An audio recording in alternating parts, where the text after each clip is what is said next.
Esta serie definitivamente está rompiendo un poco paradigmas, o más bien nos está incomodando, porque como veíamos semanas anteriores, es incómodo hablar de la muerte.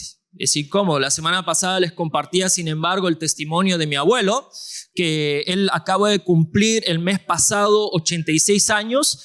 Él ya está listo para partir. Él cada llamada, porque solemos conversar semanalmente, él me llama por Messenger y por Facebook, y conversamos, y cada vez él me recuerda, yo odio que lo haga, porque me recuerda de que él está en tiempo de descuento, me dice él, y que a lo mejor esta va a ser nuestra última llamada. Y le digo, pero bueno, no me digas eso. Pero me lo dice con un tono feliz, porque él ya está preparado para ese gran día, si lo queremos llamar de esa manera. Él ya tiene un fondo para su entierro, para todos los gastos necesarios, para que no sea una carga para nadie. Ya tiene seleccionado el terno con el que quiere que lo entierren. Tiene todo preparado. Tiene los contactos de a quién llamar. Le ha avisado a sus 2 hijas, que en este caso es mi madre, mi tía, para que estén al tanto. Lo tiene todo listo. El Señor está preparado para tener éxito en su muerte según sus criterios, ¿no? Pero definitivamente, si hay una realidad, es que todos soñamos tener éxito en esta vida. ¿Alguien quiere fracasar en esta vida? No, nadie quiere fracasar. Fracasamos, pero no porque queremos, sino porque tristemente es parte de la vida, pero todos soñamos con tener éxito. De hecho, nos enseñaron que el éxito consiste en acumular, en hacer crecer todo lo que tenemos, en ser reconocidos, en dejar una huella, a ser trascendentes dentro de lo que cabe, dentro de lo que podemos. Y esa es nuestra principal aspiración muchas veces, porque es la cultura de la época en la que nos ha tocado vivir. Y muchas veces esto está presente no solamente en nuestra época, ha estado presente desde la historia de la humanidad en todo momento, manifestado de diferentes maneras, pero lo podemos ver a través de los grandes emperadores, a través de los grandes líderes que han existido, de los cuales tenemos registro. Todos han pensado en la trascendencia, todos han pensado en ser alguien incluso más allá del día de su muerte. Sin embargo, Jesús nos presenta una definición completamente distinta a lo que es el éxito conforme a los estándares de nuestro mundo. Él afirmó que una vida exitosa no se mide por lo que tú y yo podemos lograr, conservar, acumular, sino por aquello que somos capaces de entregar. Para el reino de Dios, eso es éxito. La mayor paradoja del cristianismo, amados, es que la vida comienza cuando dejamos de aferrarnos a ella. Todo aquello por lo que normalmente vivimos desaparecerá. Esa es una realidad que todos vamos a tener que enfrentar. Podemos acumular muchísimo, pero el día que tú ya no estés, eso ya para ti de forma personal no va a tener absolutamente ningún valor. El dinero, la fama, los logros, incluso tu cuerpo, por más que lo cultives, que está bien, hay que cultivarlo para estar saludable mientras estemos acá, pero por más horas de entrenamiento, de ejercicio que incluso le hayas metido a tu cuerpo, ahí va a quedar, tiene fecha de caducidad. Sin embargo, la fe, la palabra de Dios, 3 cosas durarán para siempre: la fe, la esperanza y el amor. La mayor de las 3 es el amor. Pero 3 cosas perdurarán para siempre: la fe, la esperanza y el amor. Todo desaparecerá, todo. Pero hay 3 cosas que sobreviven a la muerte: la fe, la esperanza y el amor. Por eso, como veíamos semanas anteriores, el autor Fabrice Hayat, basado en esta verdad bíblica, él dice la siguiente frase: el ser humano, producto del pecado, está programado para morir. Únicamente entregando la vida se la conserva de verdad. Porque la propuesta del reino de Dios es totalmente contracultural a la propuesta de nuestro mundo. Jesús definió el éxito de la siguiente manera: yo soy la resurrección y la vida. El que cree en mí, aunque esté muerto, vivirá. Y aquel que vive y cree en mí no morirá eternamente. Y termina desafiando a Marta, con quien está teniendo esta conversación, y le dice, ¿crees esto? La misma pregunta la palabra de Dios nos la propone hoy. ¿Somos capaces de creer esto? ¿Lo creemos? ¿Creemos de que Él es la resurrección y la vida? Jesús también definió la necedad de la siguiente manera y dice así, necio, vas a morir esta misma noche. ¿Y quién se quedará con todo aquello por lo que has trabajado? Así es, el que almacena riquezas terrenales, pero no es rico en su relación con Dios, es un necio.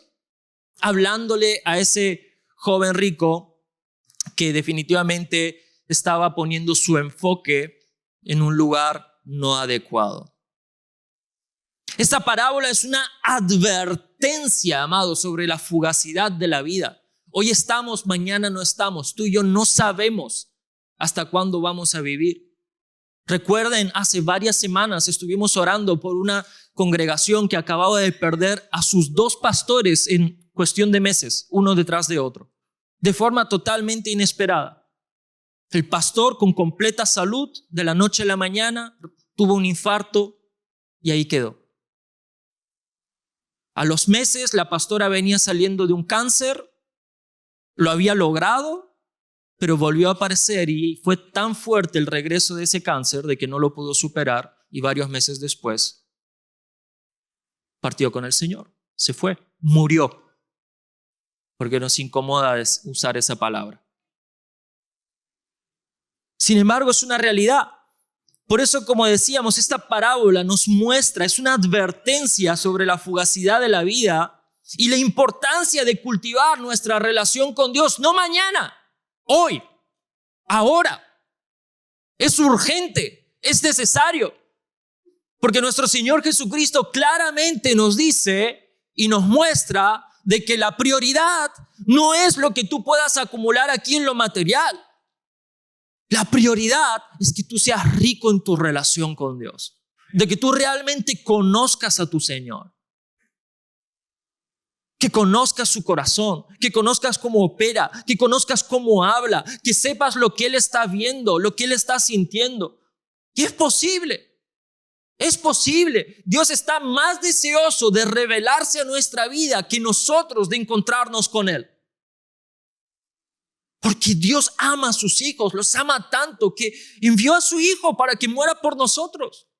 Porque de tal manera amó Dios al mundo que entregó a su Hijo unigénito para que todo aquel que en Él cree no se pierda, sino que tenga vida eterna. ¿Crees esto?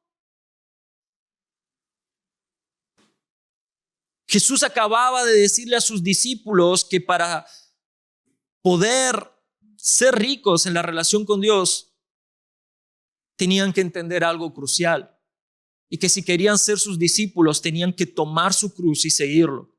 A lo cual Él añadió en Mateo 16, 25, 26, si tratas de aferrarte a la vida, la perderás. Pero si entregas tu vida por mi causa, la salvarás. ¿Y qué beneficio obtienes si ganas el mundo entero, pero pierdes tu propia alma? ¿Hay algo que valga más que tu alma? Y primera de Juan nos dice el discípulo amado, todos los que declaran que Jesús es el Hijo de Dios, Dios vive en ellos y ellos en Dios. Nosotros sabemos cuánto nos ama Dios y hemos puesto nuestra confianza en su amor. Dios es amor y todos los que viven en amor viven en Dios y Dios vive en ellos. ¿Puedes creer esto? Amén. Por eso, amados, la semana pasada veíamos la vida de 2 personajes, los cuales brevemente quiero también resaltar en el día de hoy. Y el primero de ellos era Juan Marcos. ¿Quién era Juan Marcos? Más conocido para la mayoría de personas, Marcos, aquel que escribió el evangelio que lleva su nombre. Y definitivamente veíamos de que él era un ejemplo de que el fracaso en la vida, en lo ministerial, en lo laboral, en el llamado que Dios nos hace o que Dios nos pone por delante, no es el final. El fracaso no nos define. El Salmo 90, versículo 12 dice: enséñanos de tal modo a contar nuestros días que traigamos al corazón sabiduría. ¿Por qué? Porque Marcos fue invitado y fue parte, de hecho, del primer viaje misionero de Pablo y Bernabé. Amados, estamos hablando del acontecimiento más importante quizás del Nuevo Testamento, donde ya los discípulos del Señor estaban obedeciendo al mandato que su Señor les dejó de ir y predicar el evangelio desde Jerusalén a Samaria y hasta lo último de la tierra. Obviamente Pedro y otros discípulos se quedaron en Jerusalén, otros fueron a otros lugares, y Pablo, a quien Jesús se le reveló en el desierto, termina formando a Bernabé y termina emprendiendo este viaje porque él era el apóstol llamado a los gentiles, mientras que unos se encargaban de predicarle a los judíos, porque dice la palabra de Dios de que el mensaje del evangelio es primero para los judíos, y a día de hoy son una de las naciones menos alcanzadas por el mensaje de Cristo. Es decir, no se le está predicando a los judíos. Es más, caemos en el error de creer de que a los judíos no hay que predicarles. Pero amados, ellos siguen viviendo por la ley. Dice la palabra de que nosotros somos condenados por la ley, no salvados. Necesitamos a Cristo. Sin embargo, Pablo fue llamado a los gentiles y él emprende este primer viaje misionero, donde obviamente iba a tener diferentes paradas, y se lleva a Marcos. Pero Marcos los deja tirados. Tuvo miedo, no lo sabemos, la Biblia no lo especifica, pero en medio de ese viaje los deja botados. Tras lo cual, obviamente, Pablo le hizo la cruz y nunca más quiso contar con él. No lo volvió a llevar.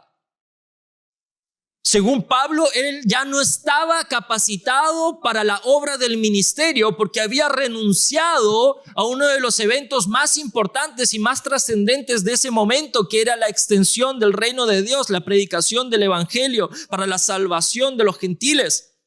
Sin embargo, pero podemos ver que el tiempo humano se mide por el final, no por los instantes, y que un capítulo malo no arruina el libro si el autor sigue escribiendo.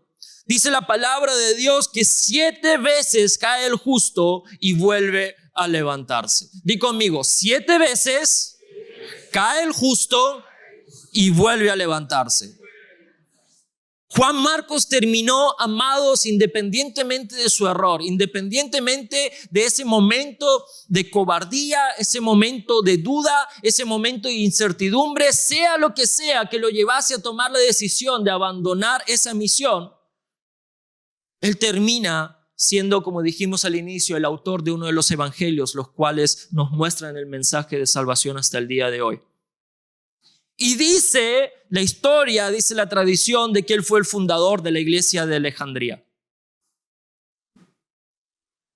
Hasta tal punto, pese a su error, él terminó siendo de bendición para el reino de Dios, que Pablo mismo, aquel que lo había rechazado, aquel que había dicho al resto de cristianos, al resto de apóstoles, al resto de personas que estaban sirviendo a Dios, que no contasen con él porque no era confiable, Pablo mismo al final termina diciendo en 2 de Timoteo 4:11, toma a Marcos y tráele conmigo, porque me es útil para el ministerio. Por eso decíamos de que Juan Marcos es la historia de que el fracaso no es el final. Por eso, amado, yo no sé cuántas veces has fracasado en lo que Dios te ha pedido. Yo no sé cuáles han sido los motivos que te han llevado a no hacer lo que Dios te llamó a hacer o de dejar de hacer lo que estabas haciendo para Dios. Pero yo quiero decirte algo hoy de parte de Dios. No permitas que los errores del pasado definan tu historia. Dios es el que está escribiendo tu historia. Y Él es rico en gracia, en misericordia. Y si Él pudo restaurar a Juan Marcos, también lo puede hacer con nosotros hoy. Él lo puede hacer contigo hoy. Yo te pido de que hoy puedas mirarte a través de los ojos de Cristo. Que puedas verte así como Jesús te está viendo en este momento. Y Él te ve como alguien por quien valió la pena derramar hasta la última gota de su sangre. Y Él ya conocía tus errores del pasado, tus errores presentes y aún los que vas a cometer. Y aún así decidió que vale la pena entregar su vida por ti. Tener éxito en la muerte no significa haber vivido sin tropiezos, sino terminar la carrera permaneciendo fiel a Cristo. El segundo personaje que veíamos es Silas. Y Silas representaba la gracia de tener miedo, porque en medio del dolor de la vida, en medio de la cárcel, siendo azotado, siendo apresado, dice la palabra de que tenía cepos puestos en los pies junto a Pablo, Silas decidió adorar a Dios en medio de la cárcel. Su alabanza no nació de la comodidad, no nació de un viernes de Selah. Nació de un momento de sufrimiento, en un momento de dolor, en un momento donde él no sabía de si iba a seguir viviendo o si su vida iba a terminar en esa celda en ese momento. Pero en medio de esa circunstancia, él decidió cantar y adorar a su Dios. Y convirtió su lamento en alabanza. Porque, amados, Dios nunca nos prometió ausencia de miedo o sufrimiento en esta vida. Y como digo, aquel que nos haya predicado lo contrario, te mintió. Porque Jesús nunca prometió eso. Lo que Jesús prometió es que en medio del dolor de la vida, Él estaría con nosotros todos los días hasta el fin. Esa es la promesa. Mateo 5:11, bienaventurados seréis cuando por otros mintiendo, insulten, os persigan y digan toda clase de mal contra vosotros, mintiendo. Isaías 41:10, no temas porque yo estoy contigo, no desmayes porque yo soy tu Dios, que te esfuerzo, siempre te ayudaré, siempre te sustentaré con la diestra de mi justicia. Hechos 16:25, pero a medianoche, orando Pablo y Silas, cantaban himnos a Dios y los presos lo oían. La pregunta para nosotros hoy es, ¿qué vas a hacer cuando el dolor llegue a medianoche? ¿Cuál va a ser tu respuesta? ¿Cuál va a ser nuestra reacción? Porque si quieres prepararte para tener éxito en tu muerte, decide transformar hoy tu dolor en alabanza. El tercer personaje del que quiero hablar en el día de hoy es Bernabé, alguien a quien hemos mencionado porque fue compañero de ministerio de Pablo. Y este personaje podemos ver que representa la muerte que otros nos dan. Una pequeña biografía de Bernabé. Su nombre, él se llamaba José, sin embargo lo terminan llamando Bernabé, y Bernabé significaba el hijo de consolación. Si en algo destaca Bernabé cuando leemos su historia en el libro de Hechos, es que él vendió su heredad, su propiedad, y entregó todo lo que había obtenido, todo el dinero que había ganado con la venta de esa propiedad, pues a los apóstoles y al servicio del cuerpo de Cristo. Defendió a Saulo cuando todos le temían, y esto posiblemente sea lo más trascendente de la vida de Bernabé, porque, amados, recuerden quién era Saulo. Pablo, antes de ser Pablo, era Saulo, era un perseguidor, un asesino de cristianos, alguien que estaba persiguiéndonos a ti y a mí para quitarnos la vida. Por eso cuando Saulo tiene un encuentro con Dios, se convierte y termina presentándose donde estaba el resto de creyentes, todos estaban atemorizados. Todos creían de que incluso él solamente se estaba haciendo el convertido, como quien dice, para infiltrarse dentro de los cristianos, para poder saber cómo operan y poder desmantelar todo el cristianismo desde adentro. Sin embargo, el único o el primero que creyó en la conversión de Saulo fue Bernabé. Bernabé era una persona respetada dentro de la comunidad cristiana de la iglesia primitiva y sin embargo él arriesgó su testimonio, su reputación dentro del cuerpo de Cristo. Si él no llegaba a tener razón, si él llegaba a equivocarse y Saulo realmente era un infiltrado, la consecuencia que iba a sufrir Bernabé era que iba a ser expulsado de la comunidad de fe por traidor, por haber avalado al asesino de cristianos. Sin embargo, él creyó en Pablo. Él creyó en él. Algo por lo que destaca Bernabé también es que le dio una segunda oportunidad justamente a Juan Marcos, que la palabra de Dios nos muestra de que era su sobrino. Y él estuvo dispuesto incluso a romper su relación ministerial con Pablo con tal de darle una segunda oportunidad, creyendo también en que Dios podía volver a obrar en la vida de Juan Marcos. Y esta relación, esta ruptura entre Pablo y Bernabé es la división, es la separación más grande que podemos ver en la palabra de Dios. Sin embargo, la tradición también nos muestra de que luego él murió apedreado por los suyos, es decir, por los judíos, a quienes él les estaba predicando en Chipre por causa del evangelio. Amados, la lógica de la cruz siempre es una locura para el mundo.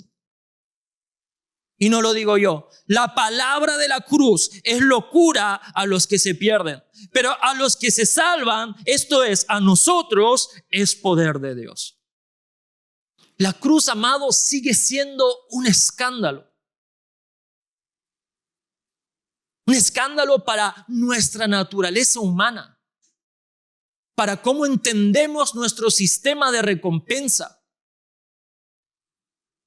Lo que pasó en la cruz sigue siendo totalmente revolucionario para cómo tú y yo muchas veces concebimos las cosas. Porque el evangelio, amado, siempre opera al revés. Nos cuesta creer que perder puede hacer ganar. Nos cuesta creer que servir puede ser liderar. Nos cuesta creer que morir puede producir vida. Porque es totalmente contrario a cómo este mundo funciona. Sin embargo, amados, la muerte solamente revela quiénes somos en verdad. Por eso la muerte de Dios es un escándalo, es el escándalo de la cruz.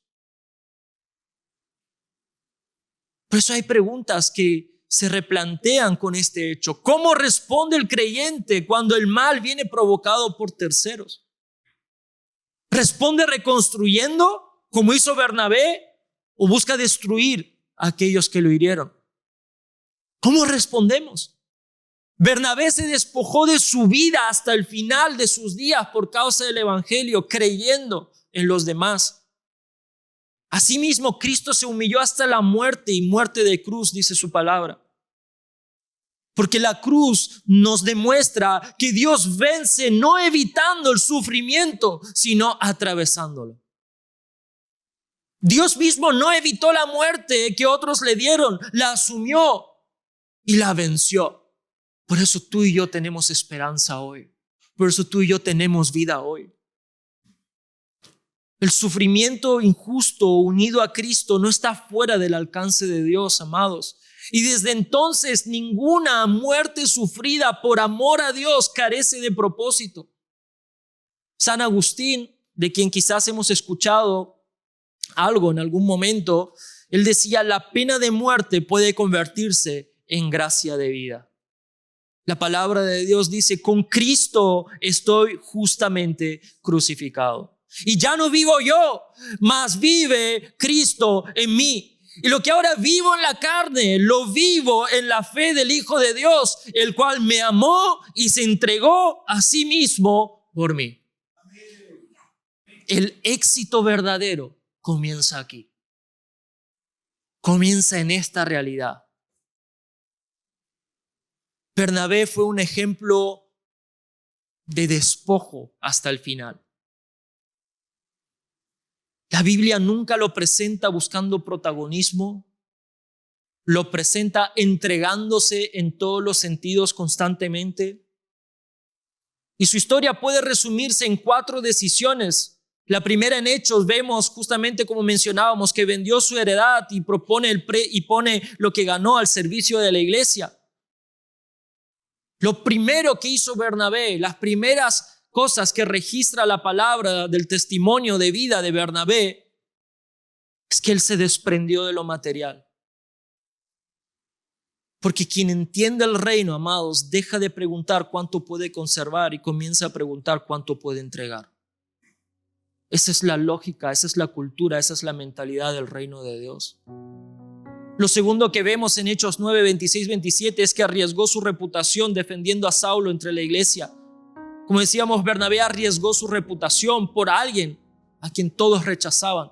Tristemente, Pablo luego no se acordó de eso cuando rechazó a Juan Marcos, ¿no? Se acordó al final de sus días y decidió entregar gracia de la misma forma que él recibió gracia. Pero, amados, Bernabé sabía que los hijos del reino no construyen su nombre destruyendo el de otros. Lo construyen creyendo en las personas. Lo tercero que destacamos de la vida de Bernabé en Hechos 15, 39 es que le dio una segunda oportunidad a Juan Marcos, estando dispuesto incluso a romper su relación con Pablo. Y como dije, la discusión con Pablo fue tan fuerte que decidieron separarse. No hacer ministerio más juntos, hacerlo cada uno por su cuenta. Bernabé prefirió perder a un compañero de ministerio antes que perder a un joven que todavía podía ser restaurado. Porque eso también es morir, amados. Es morir a nuestro orgullo. Es morir al deseo de tener siempre la razón. Es morir a lo que otros piensen de nosotros, con el fin de ser íntegros, de hacer lo que Dios nos está llamando a hacer. Es morir a la necesidad de quedar bien con todos. Una necesidad muy presente, pero a la vez innecesaria hoy en día. Como decíamos, la tradición nos dice de que él fue apedreado por los suyos en Salamina, en la isla de Chipre. La tradición cristiana sostiene que murió apedreado por un grupo de judíos que no estaban de acuerdo con el mensaje del evangelio. Por eso, amados, si podemos concluir en algo viendo la vida de Bernabé, es que vivió toda su vida cristiana con desprendimiento. Entregó sus posesiones, entregó su reputación, entregó sus relaciones y finalmente incluso fue capaz de entregar su vida por Cristo. Ese fue Bernabé. Porque nadie puede quitarle la vida a quien ya la puso voluntariamente en las manos de Cristo. Así como Pablo mismo decía, para mí el vivir es Cristo y el morir es ganancia. Y dice la Nueva Traducción Viviente, y el morir es aún mejor. Si alguno quiere venir en pos de mí, niéguese a sí mismo y tome su cruz y sígame, porque todo el que quiera salvar su vida la perderá, y todo el que pierda su vida por causa de mí la hallará. La vida de Bernabé nos deja una pregunta que tú y yo tenemos que hacernos hoy. ¿Qué estamos protegiendo que Jesús nos pidió entregar? Porque muchas veces pensamos que seguir a Jesús consiste únicamente en evitar el pecado. Pero Jesús fue mucho más lejos. Él nos dijo de que el discípulo debe tomar su cruz y todos los días morir a sí mismo por causa de Cristo. No solo debemos estar dispuestos a morir por Cristo, debemos aprender a morir como Cristo. ¿Qué es lo que Bernabé hizo? Amados, la paradoja del evangelio es siempre la misma. El último será el primero. El que se humilla será enaltecido. El que pierde su vida por causa de Cristo la hallará. La muerte cristiana no es una excepción de esta lógica. Es su confirmación más rotunda. Quiero invitarte a ponerte de pie y a que cierres tus ojos.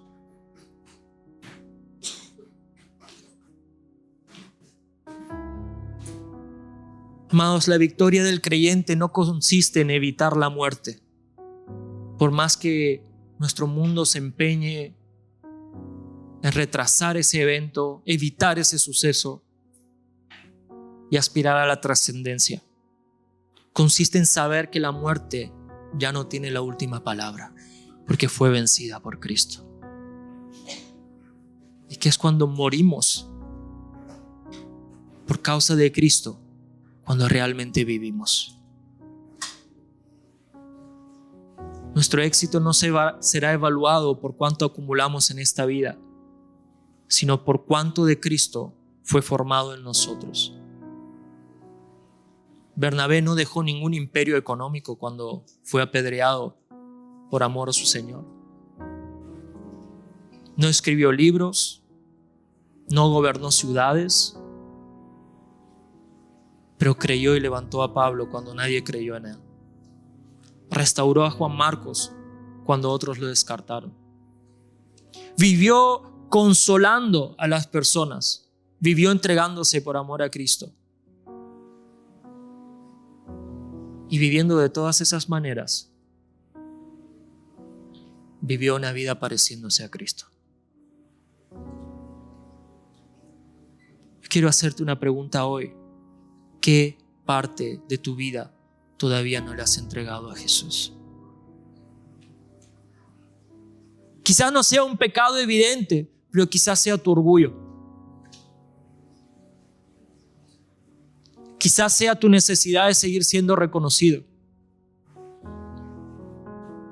Quizás sea ese dolor que un día te causaron. O la ansiedad y el deseo de controlar tu futuro.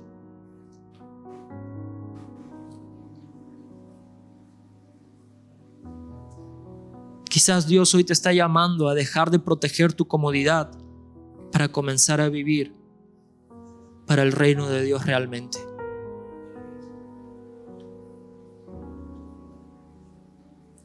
Porque solo aquello que muere en las manos de Dios puede resucitar con un propósito eterno.